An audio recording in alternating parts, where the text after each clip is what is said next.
Creí que después de firmar ese papel, de usar ese vestido blanco y ver a todos levantar sus copas, finalmente podría descansar, que el futuro sería predecible, ordenado, seguro. Esa mañana todavía olía a rosas marchitas cuando doblaba el vestido con cuidado, como si guardar la tela pudiera conservar también la ilusión de haber comenzado algo limpio. Fue justo en ese momento de silencio amable que sonó el teléfono. No reconocí el número. La voz del otro lado era profesional, controlada, pero había algo en su tono que me hizo sentir que el piso bajo mis pies ya no era sólido. Me pidieron que fuera al registro civil, que había una inconsistencia en la documentación. Y entonces pronunciaron la frase que me dejó sin aire. Era mejor que lo viera en persona, pero que fuera sola y no le dijera nada a mi esposo. Antes de seguir, déjame decirte algo. Hay historias que no llegan para entretener, sino para abrir los ojos. Si quieres descubrir verdades que muchos prefieren mantener ocultas, suscríbete ahora a Lo que no sabías, porque lo que viene no siempre es cómodo, pero siempre es necesario. Colgué, mirando a Mateo, que preparaba café en la cocina con esa sonrisa tranquila que me enamoró, como si nada en el mundo pudiera salir mal. Sentí un nudo en el estómago que no supe nombrar. Inventé una excusa rápida sobre documentos que había olvidado recoger y salí de casa con una calma falsa, mientras por dentro cada paso parecía llevarme hacia algo que no quería encontrar. Mientras caminaba hacia el registro, mi mente empezó a repasar detalles que antes me habían parecido inocentes. Mateo insistiendo en que nos casáramos rápido, apenas 3 meses después de conocernos. Su familia recibiéndome con una calidez casi exagerada, como si me hubieran estado esperando. Su madre abrazándome el día de la boda y susurrando: «Por fin llegaste, hija». En ese momento lo tomé como afecto, pero ahora esas palabras resonaban diferente, como si yo hubiera cumplido algún tipo de función que aún no comprendía. En la oficina del registro civil, la funcionaria me recibió con una expresión seria. No me saludó como a una recién casada feliz. Me miró como se mira a alguien que está a punto de descubrir algo que cambiará todo. Cerró la puerta, se sentó frente a mí y comenzó a hablar despacio, como si cada palabra pudiera romperse si la pronunciaba demasiado rápido. Me explicó que al procesar el matrimonio, el sistema había detectado una duplicidad en mi registro de nacimiento. Mi nombre completo, mi fecha de nacimiento, incluso el nombre de mi madre, aparecían registrados 2 veces en cartorios diferentes de la misma ciudad, uno en el centro, donde siempre había tramitado mis documentos, otro en un barrio periférico que nunca había pisado. Sentí que mi cerebro intentaba procesar la información, pero no lograba darle sentido. ¿Cómo era posible que yo existiera 2 veces? La funcionaria giró la pantalla hacia mí y me mostró ambos registros. Las fechas eran idénticas, los nombres de mis padres también. Pero había una diferencia crucial. En uno de los registros aparecía una anotación marginal de hace 6 meses, solicitando certificados de antecedentes y documentos de propiedad. Alguien más, con mi identidad exacta, había estado tramitando papeles recientes. Y no era yo. Mi voz apenas salió cuando pregunté quién había hecho esos trámites. La funcionaria dudó, miró hacia los lados como si alguien pudiera escucharla, y entonces dijo algo que me heló la sangre. Los trámites fueron solicitados por un abogado que representaba a la familia de mi esposo. Mateo sabía. Mateo siempre supo. Salí del registro civil sintiendo que caminaba dentro de una pesadilla de la que no podía despertar. Mateo me había enviado 3 mensajes preguntando si todo estaba bien, si necesitaba que me recogiera, si quería almorzar juntos. Cada palabra cariñosa ahora me parecía una actuación calculada. Respondí con emojis, con frases cortas, manteniendo la farsa mientras mi mente intentaba armar el rompecabezas. Esa noche fingí un dolor de cabeza para evitar cualquier conversación profunda. Mateo fue comprensivo, como siempre. Me trajo agua y se durmió rápido. Yo me quedé despierta mirando al techo, recordando cada detalle de cómo nos conocimos. Había sido en una cafetería, pero ahora que lo pensaba bien, él estaba justo en la mesa de al lado cuando yo había sacado mi cédula para pagar. ¿Había sido casualidad o había estado esperándome? A la mañana siguiente, mientras Mateo salía a trabajar, empecé a buscar con cuidado. Revisé sus cajones, sus documentos, tratando de no dejar rastro. Entre papeles bancarios y recibos, encontré una carpeta manila escondida detrás de unas cajas en el armario. Dentro había fotocopias de documentos que nunca había visto, certificados de defunción, actas notariales y una carta escrita a mano por su padre antes de morir. La carta estaba dirigida a Mateo y decía algo que me dejó sin respiración. La verdadera heredera es ella, no la impostora. Encuéntrala, cásate con ella si es necesario, pero asegúrate de que el testamento se ejecute correctamente. La fortuna de los Sandoval no puede quedar en manos equivocadas. Mis manos temblaban mientras leía. La fortuna de los Sandoval. Ese apellido era el de mi abuela materna, a quien apenas recordaba porque murió cuando yo era muy pequeña. Tomé fotos de todo con el celular y guardé la carpeta exactamente como la había encontrado. Mi corazón latía tan fuerte que sentía que iba a explotar. No entendía completamente qué estaba pasando, pero sabía que Mateo no me había elegido por amor. Me había elegido porque yo era la pieza que le faltaba para reclamar algo que consideraba suyo. Llamé a mi madre esa misma tarde y le pregunté, tratando de sonar casual, si recordaba algo extraño de mi nacimiento. Hubo un silencio largo al otro lado de la línea, tan largo que pensé que se había cortado la llamada. Finalmente, con voz temblorosa, me dijo que necesitábamos hablar en persona, que había cosas que nunca me había contado porque pensó que sería mejor así. Nos encontramos en un parque lejos de casa. Mi madre llegó con el rostro pálido, las manos inquietas, los ojos llenos de una culpa que llevaba décadas guardada. Me contó que cuando nací hubo complicaciones en el parto, que me llevaron a cuidados intensivos y que durante esas horas críticas otra bebé había nacido en el mismo hospital, también con complicaciones. Ambas éramos hijas de madres solteras. Ambas estaban en incubadoras, una al lado de la otra. Lo que mi madre nunca me había dicho era que hubo una confusión, un error, o tal vez no tanto un error como una decisión tomada por alguien. Las identificaciones de las bebés se mezclaron, y cuando los médicos se dieron cuenta, ya era tarde para retroceder sin causar un escándalo enorme. Alguien en el hospital decidió registrarnos a ambas con los mismos datos, pensando que eventualmente se resolvería, pero nunca lo hizo.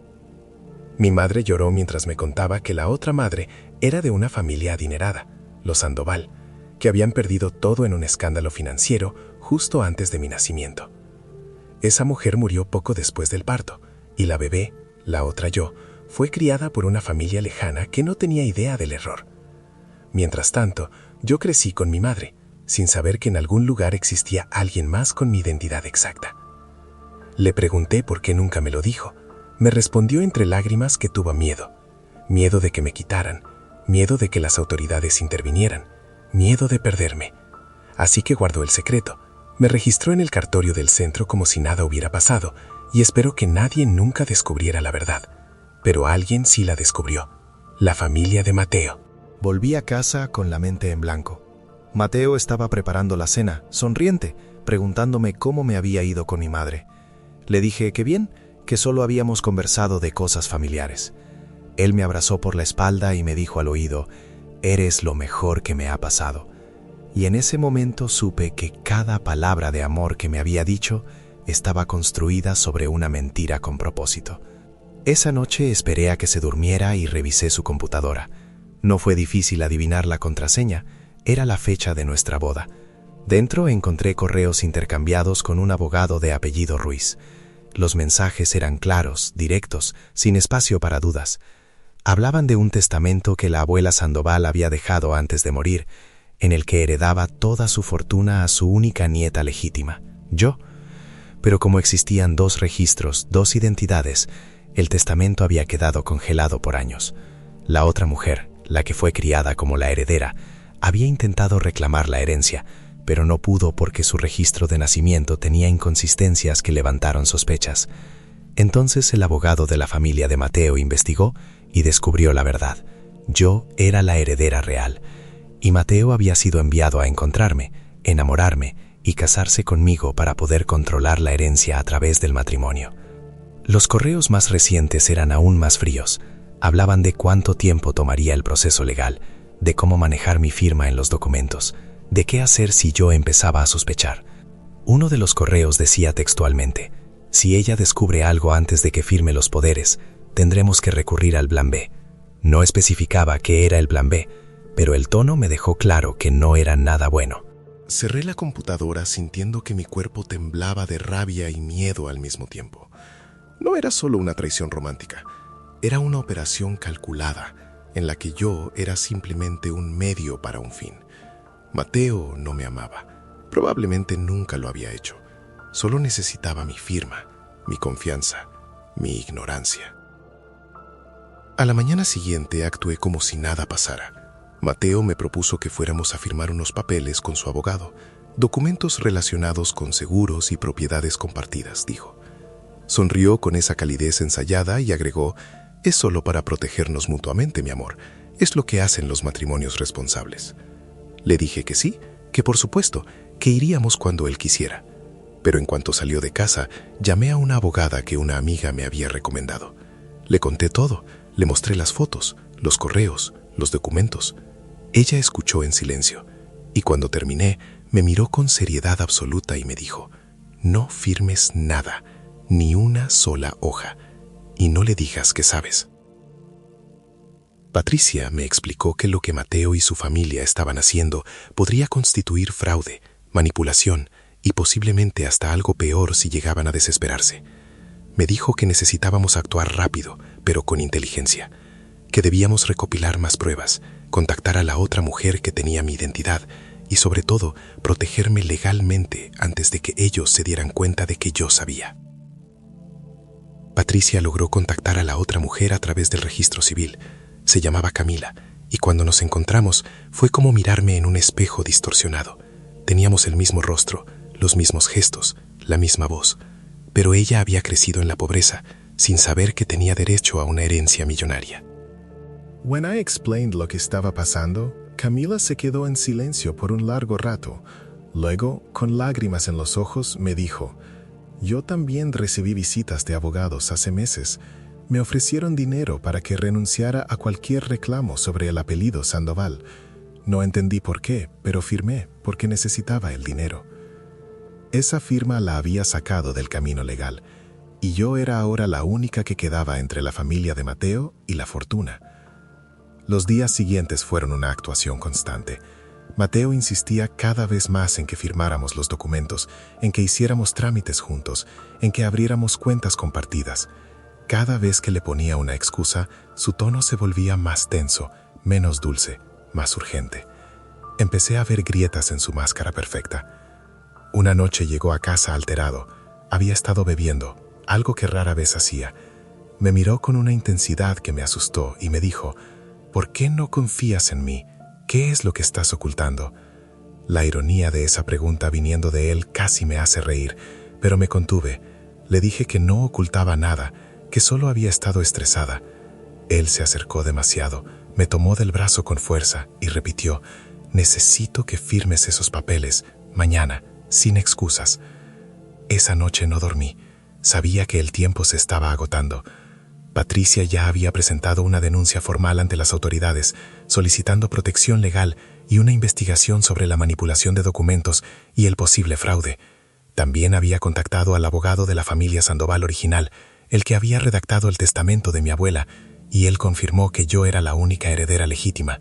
A la mañana siguiente, Mateo me despertó temprano. Dijo que teníamos cita con el abogado a las 10. Me vestí en silencio, tomé mi bolso donde había guardado copias de todo y salimos de casa. En el auto, él conducía con una tensión que nunca le había visto. Sus manos apretaban el volante con demasiada fuerza. Cuando llegamos a la oficina del abogado, noté que no era el lugar que él había mencionado antes. Era un edificio viejo, sin señalización clara. Le pregunté si estábamos en el lugar correcto, y él solo asintió sin mirarme. Subimos a un tercer piso por escaleras angostas y entramos a una oficina pequeña donde nos esperaban 3 hombres, incluido el abogado Ruiz que había visto en los correos. Uno de los hombres, el mayor, se presentó como el tío de Mateo. Me miró de arriba abajo y dijo con una sonrisa falsa: Finalmente te conocemos bien, Sofía. El tono no era amable, era evaluador, frío. Pusieron papeles frente a mí y me pidieron que firmara. Eran poderes legales, autorizaciones para manejar bienes, documentos que básicamente les daban control total sobre cualquier herencia que yo reclamara. Les dije que necesitaba leerlos con calma. El tío de Mateo perdió la sonrisa. No hay nada que leer, solo firma. Mateo, a mi lado, ya no fingía. Su rostro era duro, impaciente. Firma, Sofía, no hagas esto más difícil. Fue en ese momento que entendí que no iba a salir de esa oficina con mi libertad intacta si firmaba, y tal vez tampoco si no lo hacía. Respiré profundo, miré a Mateo a los ojos y le dije, no voy a firmar nada. Y ustedes lo saben, ¿verdad? Saben que ya descubrí todo. The silence that seguiu was tenso, peligroso. El tío de Mateo se levantó de su silla, pero justo en ese momento se escucharon pasos firmes subiendo las escaleras. Patricia había coordinado con las autoridades, había rastreado mi ubicación a través del celular y cuando vio que no estábamos en la dirección oficial del abogado, activó el protocolo de emergencia. Entraron 2 oficiales de policía junto con un fiscal. Patricia venía detrás de ellos con una carpeta llena de documentos. La expresión en el rostro de Mateo pasó de la rabia al pánico en segundos. Su tío intentó justificarse, pero las pruebas eran contundentes. Los correos, los documentos falsificados, el testimonio de Camila, todo estaba registrado. Mateo me miró con una mezcla de odio y desesperación. Ya no había rastro del hombre que me había jurado amor eterno. Podríamos haber compartido todo, me dijo con amargura. No tenías que arruinarlo. Le respondí con una calma que no sabía que tenía. No arruiné nada. Ustedes lo hicieron cuando decidieron que yo solo era un medio. Los meses siguientes fueron un torbellino legal. El matrimonio fue anulado por fraude comprobado. Mateo y su familia enfrentaron cargos por manipulación, intento de estafa y falsificación de documentos. El testamento de mi abuela finalmente fue ejecutado correctamente, y yo, efectivamente, era la heredera de una fortuna considerable. Propiedades, cuentas bancarias, inversiones que ni siquiera sabía que existían. Pero lo que más me impactó no fue el dinero, fue descubrir que mi abuela había dejado una carta sellada que solo debía abrirse cuando la heredera legítima fuera identificada. En esa carta, escrita con una caligrafía temblorosa, me contaba que siempre supo del error en el hospital, que había intentado corregirlo, pero que las circunstancias la superaron, que me había buscado durante años sin éxito y que dejaba esa herencia como una forma de pedirme perdón por no haber podido protegerme. Terminaba la carta diciendo, no dejes que el dinero te defina, eres más que esta fortuna. Eres la prueba de que la verdad siempre encuentra su camino, aunque tarde décadas en llegar. Hoy tengo 31 años, vivo en un apartamento que elegí yo, sin fantasmas ni mentiras en los armarios. Uso parte de la herencia para ayudar a Camila, quien también fue víctima de esta historia retorcida. No nos hicimos amigas cercanas, pero hay un respeto profundo entre nosotras, el tipo de respeto que solo nace cuando 2 personas sobreviven a la misma tormenta. A veces pienso en Mateo, no con amor, ni siquiera con odio, solo con una claridad fría. Él me enseñó que hay personas capaces de construir mundos enteros de ficción para conseguir lo que quieren. Pero también me enseñó que yo soy capaz de destruir esas ficciones cuando decido ver con los ojos abiertos. Porque al final, no importa cuánto dinero haya en juego. Lo que importa es saber que tu vida te pertenece, que tu nombre, tu identidad, tu verdad no están en venta, y que cuando alguien intente robártelos, tienes el derecho y la fuerza de recuperarlos. Si esta historia te hizo reflexionar, si sentiste que algo dentro de ti se movió, suscríbete a Lo que no sabías, porque hay verdades que necesitan ser contadas, aunque duelan, y hay silencios que necesitan romperse, aunque asusten. La verdadera riqueza no es lo que heredas, es lo que te atreves a defender.